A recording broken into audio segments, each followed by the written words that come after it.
नमस्कार दोस्तों, सोनीस vision legal channel में आपका स्वागत है।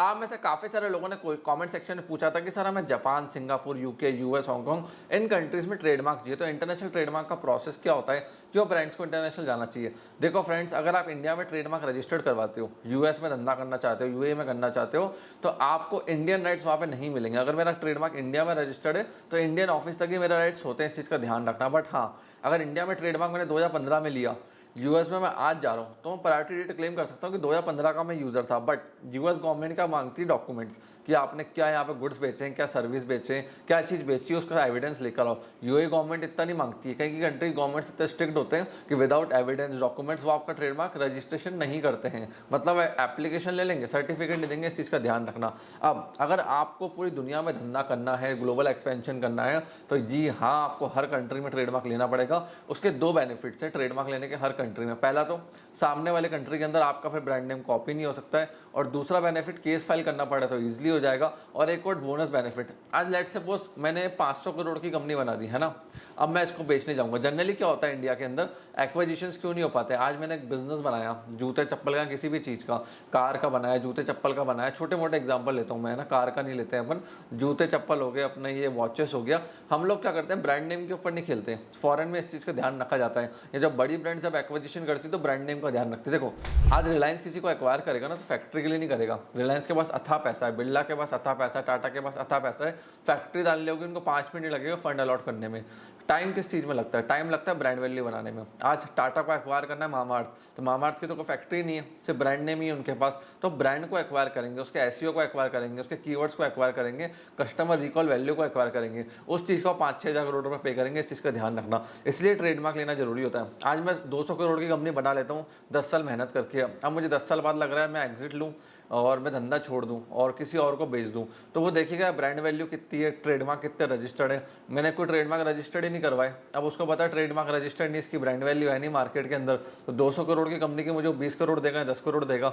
बट उसको पता है हर कंट्री में इसकी प्रॉपर फाइल मेंटेन्ड है, ब्रांड नेम है, ट्रेडमार्क रजिस्टर्ड है, वर्ड मार्क रजिस्टर्ड है, तो हो सकता है 200 करोड़ का अगर मार्केट अच्छा चल रहा है तो 200 करोड़ के बदले में 300 करोड़ मिल जाए। इसलिए ट्रेडमार्क रजिस्टर्ड करवाना जरूरी होता है ब्रांड वैल्यू को सिक्योर करने के लिए। अब अगर मैं जापान के अंदर आप ट्रेडमार्क रजिस्ट्रेशन करवाना चाहते हो तो वहाँ पे मान के चलना इस समय 6 से 7 महीने का टाइम लग रहा है एग्जामिनेशन रिपोर्ट आने में। 8,000 रुपये की वहाँ पे गवर्नमेंट फीस होती है। फास्ट ट्रैक कराओगे प्रोसेस को तो 4 महीने में आपको एग्जामिनेशन रिपोर्ट आ जाएगा, और 1 से 2 साल में उस समय वहाँ रजिस्टर्ड हो रहा है। पब्लिकेशन एंड अपोजिशन के बाद 2 महीने ओपन रहती है विंडो, और 10 साल के लिए वैलिड होता है। मतलब वैलिड तो लाइफ टाइम होता है, बट हर 10 साल में इसका रिन्यूअल होता है। 6 महीने की विंडो मिलती है और 10 साल बाद जहाँ आपको रिन्यूअल कराना पड़ता है। सिंगापुर में भी लगभग सेम प्रोसेस है। यहाँ पे IPOS करके ऑफिस होता है जहाँ पे इसकी एप्लीकेशन जाती है, और इस समय यहाँ पे ट्रेडमार्क 1 साल से लेकर 2 साल के बीच में आ रहा है। गवर्नमेंट फीस पर एप्लीकेशन, गवर्नमेंट फीस बता रहा हूँ, 19,000 रुपीज़ है। इसके ऊपर ट्रांसफर चार्ज, ये चार्ज, प्रोसेसिंग चार्ज सब लगता है। फिर अगर मुझे एक्सलेट कराना है तो वो कर सकता हूँ। अभी लेटेस्ट मई 2025 में आया है,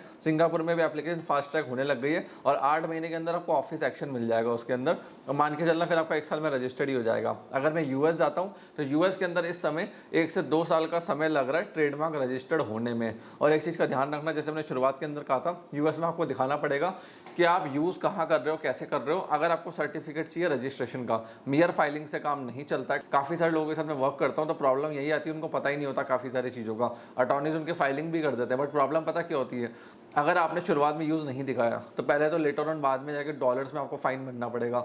$100 अराउंड लगता है। फाइन तो क्या होता है, एक अपडेट करने का फॉर्म होता है कि भैया वापस $100 दो, उसको अपडेट करवाओ, शुरुआत में नहीं करा तो। और एंड में जाके आप यूज़ नहीं दिखा पाए। अब गुड्स आपने लिख दिया, गुड्स की क्लास पकड़ ली 1 से 34 तक, और आप दिखा नहीं पाए फिजिकल गुड्स इन यूएस, तो ट्रेडमार्क रजिस्टर्ड नहीं होगा। सर्विसेज दिखाओगे तो वो तो वर्चुअली भी चलती है कि भैया हम ऑनलाइन वर्चुअली बेच रहे हैं, उसके अंदर दिक्कत नहीं आती है। बट गुड्स की क्लास पकड़ रहे हो तो फिजिकल सेल दिखानी पड़ेगी यूएस के अंदर।